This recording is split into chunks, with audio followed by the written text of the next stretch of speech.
आधार, इसके आधार पर। ठीक है, अब ये कितने प्रकार के होते हैं? तो ये होते हैं कुछ प्रकार के। जैसे मान लो पहला है आपका मोनोहेलो एल्केन। मोनोहेलो एल्केन मतलब वन, पहला एक नंबर का।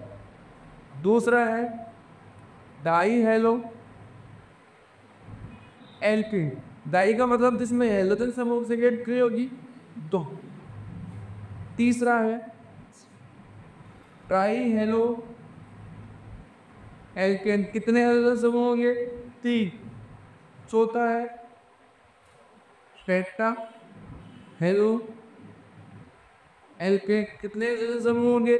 चार। और पांचवा आएगा आपका ओलिक हेलो एल्केन, मतलब जिसमें हेलोजन परमाणुओं की संख्या कितनी होगी?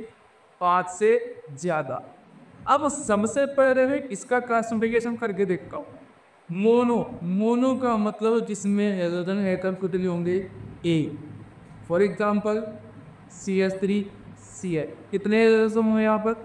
एक। यदि मैं इसकी बात करता हूँ तो इसमें भी कितने हेलोजन ग्रुप है? एक। यदि मैं इसकी बात करता हूँ 2 डिग्री पर भी, तो किसमें भी कितने समान? 8। यदि मैं 3 डिग्री पर जाके बात करता हूँ, इसमें भी कितने हेलोजन ग्रुप हैं? 8। तो जिसके अंदर 8 है हेलोजन ग्रुप होगा, वो कौन सा होगा? मोनोहेलो एल्केन। ये शॉर्ट कट। दूसरा है वो इंपॉर्टेंट है, इसको थोड़ा ध्यान से देना। डाई हेलो एल्केन, ये आपके सिलेबस में 2 है और वैसे ही 3 प्रकार के। सिलेबस में कितने प्रकार के हैं? अब प्रकार के। और वैसे कितने प्रकार के होते हैं? 3। अब लोग तीनों पर लिख के दिक्कत। तो ये 3 प्रकार की कौन से हो गए? पहला है Jain die halide, Jain die halide. दूसरा है रिस डाई हेलाइड। और तीसरा है एल्फा ओमेगा डाई हेलाइड। आपके सिलेबस में ओनली 2 है, तीसरा नहीं।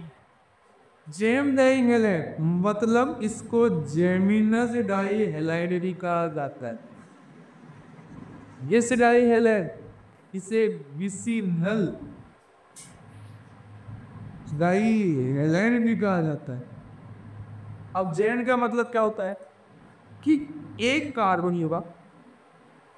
अब मुझे ये बताओ डाई शब्द का प्रयोग कब किया था? डाई शब्द, ठीक है, जब 2 समान ग्रुप एक साथ हो गई। अगर एक भी ग्रुप दूसरा आ गया तो वहां पर डाई शब्द का प्रयोग नहीं किया जाता। तो इसमें क्या होता है कि एक कार्बन पर समान हाइड्रोजन एटम लगेंगे। कंडीशन क्या है? एक कार्बन पर। ठीक है, आके आप कुछ भी बताओ, एक कार्बन पर ही या ये भी चेपी रहता है इन्हें क्या? बिल्कुल है, एक कार्बन पर तो विसिनल दो कंटिन्यूस कार्बन पर से समान। कंटिन्यूस मतलब CH2 CH2 Br बताओ, 2 कंटिन्यूस कार्बन पर रहती। क्या ये भी विसिनल है क्या?